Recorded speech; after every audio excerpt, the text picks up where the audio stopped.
বিসমিল্লাহির রহমানির রহিম। আমি হাফিজুর রহমান ফরাদ, আপনাদের সবাইকে জানাচ্ছি সালাম এবং শুভেচ্ছা। আজকের আলোচনার মূল বিষয় হচ্ছে কিবোর্ড কমান্ড, অর্থাৎ কিবোর্ডের সাহায্যে কিভাবে আমরা কাজ করতে পারি সেই বিষয়টা নিয়ে আমি আলোচনা করব। তো কিবোর্ড সাধারণত ব্যবহার করা হয় যে কাজের গতিকে বাড়ানোর জন্য, এবং কখনো যদি মাউস কাজ না করে সেক্ষেত্রে আমরা কিবোর্ডের মাধ্যমে কাজ করে কমপ্লিট করতে পারি। তো কিবোর্ডে কাজ করার জন্য অবশ্যই আমাদের যে অংশটুকু আমরা কালার করব, বোল্ড করব বা আদার যে কাজই করি সেটা আগে সিলেকশন করে নিতে হবে। তো আমি মাউস দিয়ে আগে সিলেকশন করে নিচ্ছি। তা সিলেকশন করে আমরা যদি কিবোর্ড থেকে অল্টার চাপ দেই, কিবোর্ড থেকে অল্টার, তো অল্টার চাপ দেওয়ার পরে আমরা উপরের দিকে দেখতে পাচ্ছি যে এখানে অনেক শর্টকাট কমান্ড চলে আসছে, অর্থাৎ হোম মেনুর জন্য এইচ, ইনসার্টের জন্য এন, পেজ লেআউটের জন্য পি, মেইলিংয়ের জন্য এম, এই ধরনের কিছু কমান্ড আমরা দেখতে পাচ্ছি। এখন কোন মেনুর কাজ করব সেটা আপনারা এখান থেকে সিলেকশন করবেন। আমি হোম মেনুর কাজ করতে চাচ্ছি, এইচ এ চাপ দিচ্ছি, এইচ। তাহলে হোম মেনুর আবার যত কমান্ড রয়েছে শর্টকাট সেটি আবার এখানে অ্যাক্টিভ হলো। দেন এখন আমি চাচ্ছি যে এই ফন্টের কালারটি করার জন্য কিবোর্ড শর্টকাট কমান্ডে যে কথাটা লেখা আছে এটিকে কালার করব। তাহলে ফন্ট কালারের জন্য এখানে নির্দেশনা দেওয়া হয়েছে যে FN প্রেস করার জন্য বা FC প্রেস করার জন্য। তো সেই ক্ষেত্রে আমরা এখানে FC প্রেস করব। এখানে FC প্রেস করার পরে আমরা এখানে দেখতে পাচ্ছি অনেকগুলো কালার। এখন কালারটি ব্যবহার করার জন্য আমরা মাউস ধরব না, কিবোর্ডের অ্যারো কির মাধ্যমে আমরা এভাবে কিবোর্ডের অ্যারো কির মাধ্যমে আমরা লেফট রাইট আপ ডাউন করে এটিকে ব্যবহার করতে পারি। দেন অ্যাক্টিভ করার জন্য কিবোর্ড থেকে ইন্টার প্রেস করব। তো এভাবে আমরা খুব সহজে যে কোনো ধরনের মেনুর উপরে আমরা কিবোর্ড কমান্ডের কাজগুলো করতে পারি। এছাড়া গুরুত্বপূর্ণ কিছু কিবোর্ড কমান্ড রয়েছে যেগুলো আপনারা এখানে দেখতে পাচ্ছেন, যে টু ডু দিস এবং প্রেস, মেক অল সিলেক্ট। আমরা যদি ডকুমেন্টের সমস্ত অংশকে সিলেকশন করতে চাই সেক্ষেত্রে Ctrl+A প্রেস করব। যদি আমরা বোল্ড করতে চাই, আমরা এখানে শিখেছিলাম যে মাউসের মাধ্যমে কিভাবে বোল্ড করে, ইটালিক, আন্ডারলাইন করে, এটি যদি কিবোর্ডের মাধ্যমে করতে চাই সেক্ষেত্রে আমাদের যেটি করতে হবে, কিবোর্ডের মাধ্যমে আমরা একটু সিলেকশন করে নিচ্ছি এখন।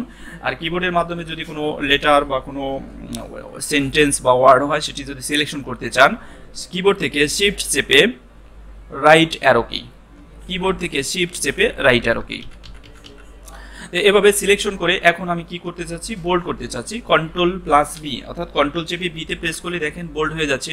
আমি যদি আন্ডারলাইন ইউজ করতে চাই কন্ট্রোল চেপে ইউ, এটা আন্ডারলাইন হচ্ছে, কন্ট্রোল চেপে আই, ইটালিক হচ্ছে।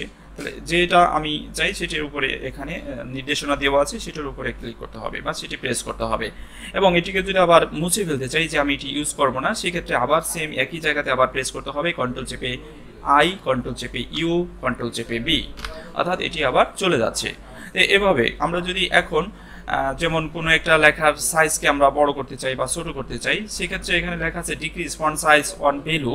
আমরা অন ভ্যালু করে যদি আমরা সাইজকে বড় ছোট করতে চাই সেক্ষেত্রে Ctrl+Shift, আমি একটু সিলেকশন করে নিচ্ছি, Ctrl+Shift দুটিকে একসাথে চাপে ধরে দেন আমরা এটির মাধ্যমে, এটিকে বলা হয় লেস দেন, এটিকে বলা হয় গ্রেটার দেন, অর্থাৎ লেস দেন একটি, গ্রেটার দেন একটি, অর্থাৎ এই চিহ্নগুলোর মাধ্যমে আমরা ছোট এবং বড় করতে পারি। এছাড়া আরেকটি কমান্ড রয়েছে ফন্টের সাইজ বড় ছোট করার জন্য।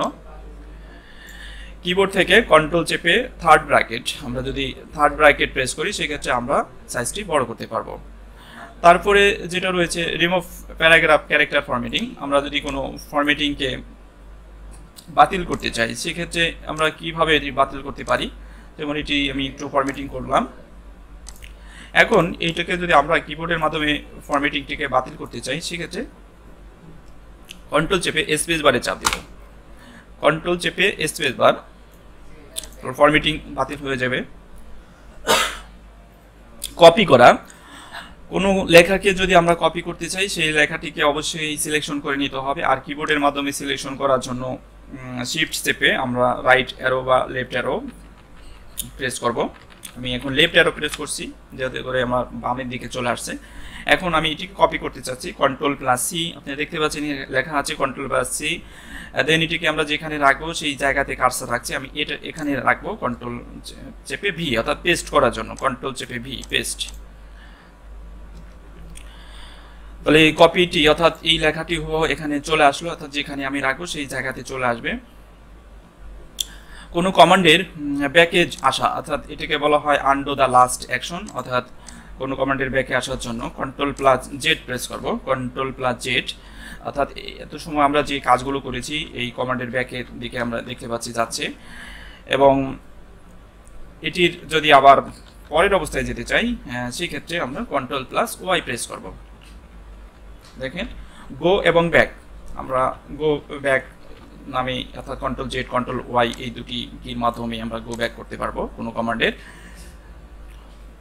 কাউন্ট ডায়লগ বক্স, অর্থাৎ এখানে কতগুলো ওয়ার্ড আছে সেটি কাউন্ট করার জন্য যদি আপনি করতে চান, ব্যবহার করতে চান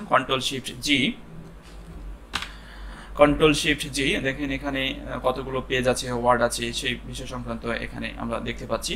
এটা পরবর্তী টিউটোরিয়ালে দেখতে পাবেন, অর্থাৎ এটি রয়েছে মেইলিং রিভিউ মেনুতে, বিস্তারিত আলোচনা করব। নতুন কোনো ডকুমেন্ট তৈরি করার জন্য আমরা যদি কোনো নতুন ডকুমেন্ট তৈরি করতে চাই কন্ট্রোল চেপে এন প্রেস করব, তাহলে দেখেন এখানে নতুন একটি ডকুমেন্ট তৈরি হলো। কোনো ওপেন করা, অর্থাৎ কোনো ডকুমেন্টকে যদি আমরা ওপেন করতে চাই কিবোর্ড থেকে কন্ট্রোল চেপে ও, এভাবে ডায়লগ বক্স চলে আসবে। দেন আমরা ফাইলের নাম লিখবো অথবা এখান থেকে সিলেকশন করে নিব যে কোন ফাইলটি আমরা ওপেন করব, দেন ওপেনে ক্লিক করব। অথবা কিবোর্ড মাউস ছাড়া যদি আমরা করতে চাই সেক্ষেত্রে এন্টার প্রেস করব। ফাইলটি ক্লোজ করা, আর ফাইল ক্লোজ করার জন্য আপনারা দেখতে পাচ্ছেন Ctrl+W, আর এটি ক্লোজ করব কিভাবে আমরা সেটি দেখব। তো ক্লোজ করার জন্য এই ফাইলটি আমরা ক্লোজ করব, Ctrl+W দিয়ে প্রেস করছি, ক্লোজ। কোনো কিছু সেভ করা, অর্থাৎ কোনো ফাইল যদি আমরা সেভ করতে চাই ডকুমেন্টের, সেই ক্ষেত্রে আমরা কন্ট্রোল চেপে এস প্রেস করব, কন্ট্রোল চেপে এস, অর্থাৎ সেভ হয়ে যাবে কন্ট্রোল চেপে এস। এবং ফাইন্ড, কোনো কিছু যদি আমরা ফাইন্ড করতে চাই ডকুমেন্টের, সেই ক্ষেত্রে আমরা কন্ট্রোল চেপে এফ প্রেস করব। তো এফ প্রেস করার পরে এখানে ফাইন্ডের ডায়লগ বক্সটি চলে আসবে। দেন আমরা যেটা ফাইন্ড করব সেই নামটি লিখব, যেমন পেস্ট কথাটি আমরা ফাইন্ড করতে চাচ্ছি, PAS। আপনি দেখতে পাচ্ছেন পেস্ট কথাটি ফাইন্ড করে দেখাচ্ছে। তো এভাবে আমরা খুব সহজেই কোনো কিছুকে ফাইন্ড করে বের করতে পারবো। আশা করি সবাই বুঝতে পারছেন যে কিবোর্ড শর্টকাট কমান্ডের মাধ্যমে কিভাবে কাজ করতে হবে।